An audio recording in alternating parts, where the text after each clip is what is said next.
O fantasma do menino acorrentado. Conto de Catherine Crowe, 1803 a 1876.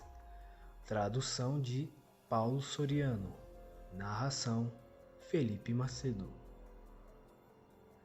A seguinte carta, que é deveras interessante, escrita por um membro de uma família inglesa muito distinta, oferece a sua própria explicação ao incidente. Abre aspas. Como você expressa o desejo de saber que grau de crédito deve ser atribuído a um conto deturpado, publicado após um lapso de 30 a 40 anos, como uma história de fantasmas comprovada? Narrarei os fatos tais como deles me recordo, e que me vieram à mente por incitação de uma filha de Sir William. Fecha aspas. Enviou-me ela o livro, em que é narrada a história, pedindo-me que lhe dissesse se nela havia algum fundamento, já que mal podia acreditar na narrativa, pois ela nunca ouvira minha mãe aludir ao incidente. Quando li a narrativa, fiquei surpreso. Evidentemente, o argumento não fora obtido junto a alguém da família, ou mesmo a qualquer pessoa que, à época, estava conosco. No entanto, embora cheios de erros de nomes, etc., alguns detalhes chegavam tão perto da verdade que me intrigavam. Os fatos são os seguintes. Acompanhado por Sir James, minha mãe e meu irmão Charles, viajei para o estrangeiro no final do ano de 1786. Depois experimentamos vários lugares diferentes. Decidimos nos estabelecer em Lille, onde boas pessoas nos acolheram e obtivemos cartas de apresentação para várias das melhores famílias francesas. Lá, Sir James nos deixou e, depois de passarmos alguns dias num alojamento desconfortável, alugamos uma casa de família bela e espaçosa, da qual gostamos muito e cujo aluguel era consideravelmente módico, mesmo para aquela parte do mundo.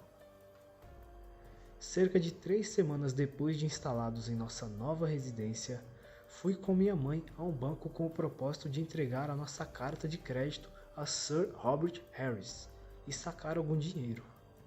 Como a quantia nos foi entregue em pesadas moedas de 5 francos, logo nos demos conta de que não podíamos carregá-las e, portanto, pedimos ao banqueiro que as enviasse à nossa residência. Quando dissemos que vivíamos na Place du Lion d'Or, o banqueiro apareceu surpreso e observou que lá não havia qualquer vivenda que nos fosse adequada. Abre aspas, exceto, de fato, fecha aspas. Ele acrescentou, abre aspas, aquela que está há muito tempo desabitada, por causa de uma aparição que lá se manifesta. Fecha aspas. Apesar de dizê-lo muito seriamente, com um tom de voz deveras natural, rimos e nos divertimos com a ideia de um fantasma. Mas, ao mesmo tempo, imploramos a ele que não mencionasse o assunto aos nossos serviçais, para que eles não nos deixassem seduzir por fantasmas. E minha mãe e eu resolvemos manter entre nós aquele assunto. Suponho que seja o fantasma, disse minha mãe, rindo, que nos desperta com tanta frequência andando sobre o teto. Na verdade, tínhamos sido acordados várias noites por passos pesados, que supunhamos produzidos por um dos criados. Dentre eles, contavam-se 3 ingleses e 4 franceses, e, entre as criadas, 5 eram inglesas, sendo francesas as demais. Todos os ingleses, homens e mulheres, finda a nossa viagem, voltaram conosco para a Inglaterra. 1 ou 2 noites depois, novamente acordada pelos passos, minha mãe perguntou a Creswell: quem está dormindo no quarto que fica acima de nós? Ninguém, minha senhora, respondeu ela. Lá em cima fica um sótão grande e vazio. Numa manhã, cerca de 7 a 10 dias depois desse incidente, Creswell apresentou a minha mãe, dizendo-lhe que todos os empregados franceses falavam em ir embora, porque havia um fantasma na casa. Acrescentou que parecia haver uma estranha história ligada ao local, que se dizia juntamente com alguma outra propriedade, ter pertencido a um garoto, cujo tutor, que também era seu tio, dispensava-lhe um cruel tratamento, confinando-o numa jaula de ferro. E como a criança desapareceu posteriormente, conjecturou-se que havia sido assassinado. Esse tio, depois de herdar a propriedade, deixou a casa repentinamente e a vendeu ao pai do homem de quem a havia alugado. Desde então, embora locada várias vezes, ninguém permanecia na casa mais do que 1 ou 2 semanas e, por um tempo considerável, não tivera inquilino algum. E você acredita nessas tolices, Cruzel? Disse minha mãe. Bom, não sei, minha senhora, respondeu ela. Mas há uma jaula de ferro no sótão, acima do seu quarto. Por favor, senhora, poderia vê-la comigo? É evidente que nos levantemos para acompanhá-la. E como, naquele momento, estava conosco um velho oficial, com sua Croix de Saint-Louis, nós o convidamos para nos acompanhar. Então, subimos junto ao sótão. Encontramos, como Cruzel dissera, um grande sótão vazio, com paredes de tijolos aparentes. Em um de seus cantos ficava a jaula de ferro, semelhante àquelas que prendem animais selvagens, malgrados mais alta. Tinha cerca de 4 pés quadrados e 8 de altura, e havia uma argola de ferro no fundo da parede, a qual se prendia uma velha corrente enferrujada, com uma coleira metálica presa na extremidade. Confesso que senti calafrios ao pensar na possibilidade de algum ser humano ter vivido naquela jaula, e nosso velho amigo expressou tanto horror quanto nós, garantindo-nos que, certamente, aquele cárcere fora realmente criado para cumprir alguma terrível finalidade. Como, no entanto, não acreditávamos em fantasmas, concordamos em que os ruídos deveriam proceder de alguém interessado em manter a casa vazia. E, como era muito desagradável imaginar que houvesse meios secretos de entrar-se nela à noite, resolvemos, o mais rápido possível, procurar outra residência, sem, contudo, participar a ninguém o nosso propósito. Certa manhã, cerca de 10 dias depois dessa resolução, minha mãe, observando que Cruzel, quando viera vesti-la, parecia extremamente pálida e doente, perguntou se algo de errado lhe sucedia. Realmente, minha senhora, ela respondeu, nós estamos morrendo de medo.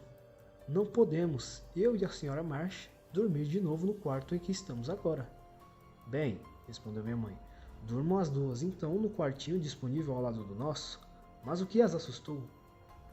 Alguém, minha senhora, entrou em nosso quarto à noite.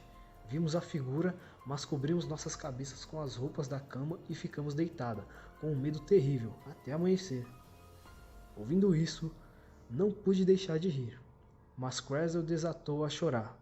Vendo como ela estava nervosa, nós a confortamos, dizendo que tínhamos ouvido falar de uma boa casa que nos calharia bem e que logo deveríamos abandonar nossa atual habitação. Algumas noites depois, minha mãe pediu a mim e a Charles que fôssemos ao seu quarto buscar o seu bastidor, para que ela pudesse preparar as suas tarefas para o dia seguinte. Depois do jantar, subíamos as escadas à luz de uma lamparina que estava sempre acesa, quando vimos erigir-se à nossa frente uma figura e magra e esguia, com os cabelos escorridos nas costas e com o robe solto e empoeirado. Concluímos prontamente que era minha irmã Hannah e gritamos: "Não adianta, Hannah, você não pode nos assustar."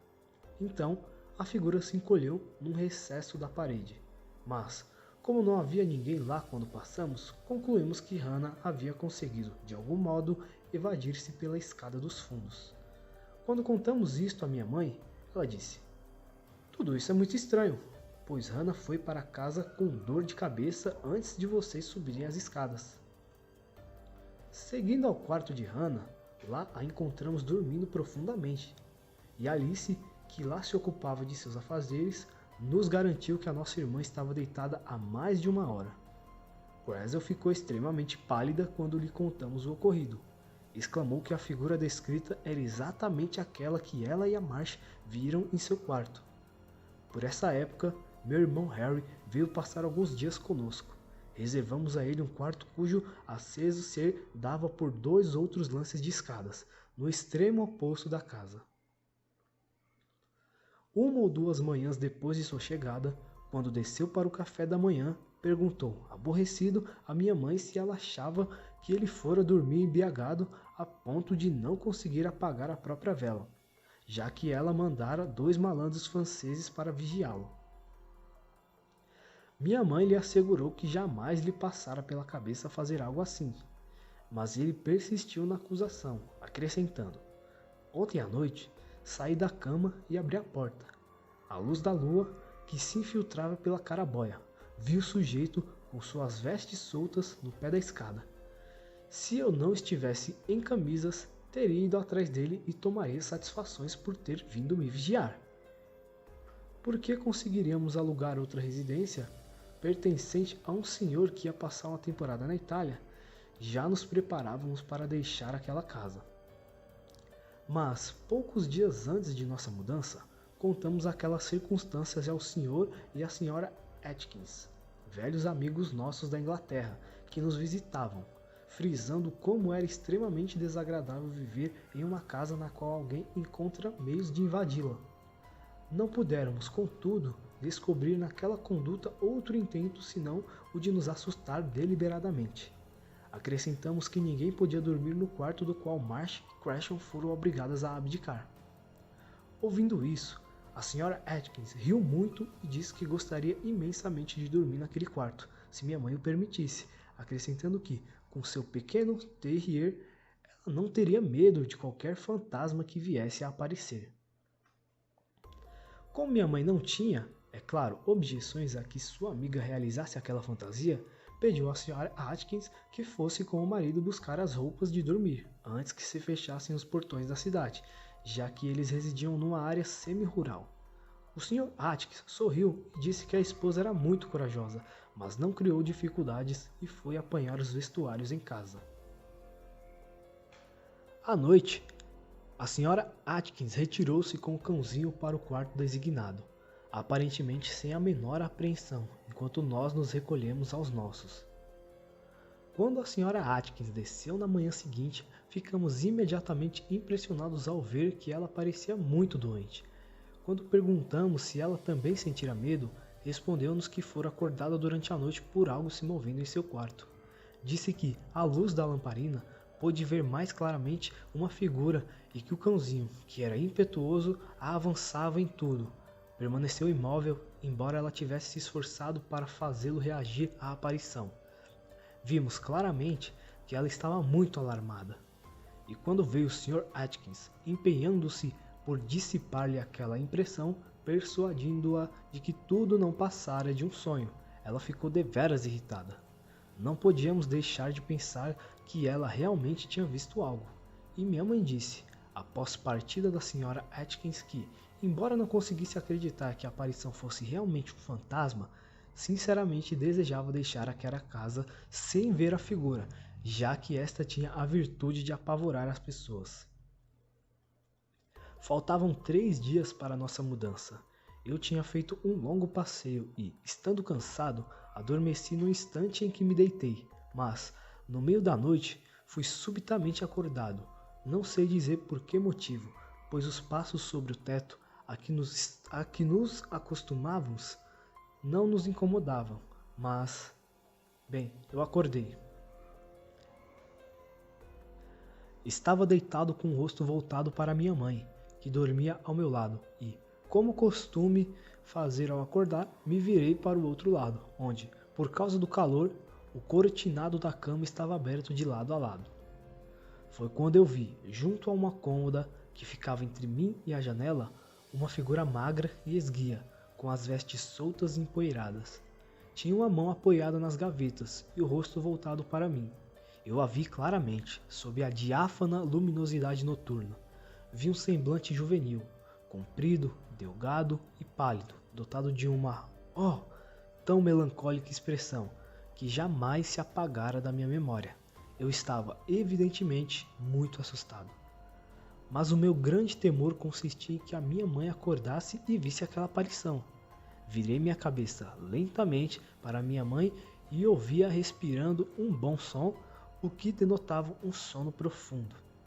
Nesse momento, o relógio na escada bateu 4 horas.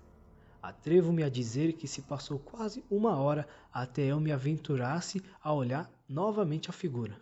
Mas, quando criei coragem para devolver os olhos em direção às gavetas, nada havia ali. No entanto, não tinha ouvido o menor som, embora aplicasse os ouvidos com a maior acuidade. Como você pode supor, não preguei mais os olhos e fiquei feliz quando Creswell bateu a porta, como fazia todas as manhãs, pois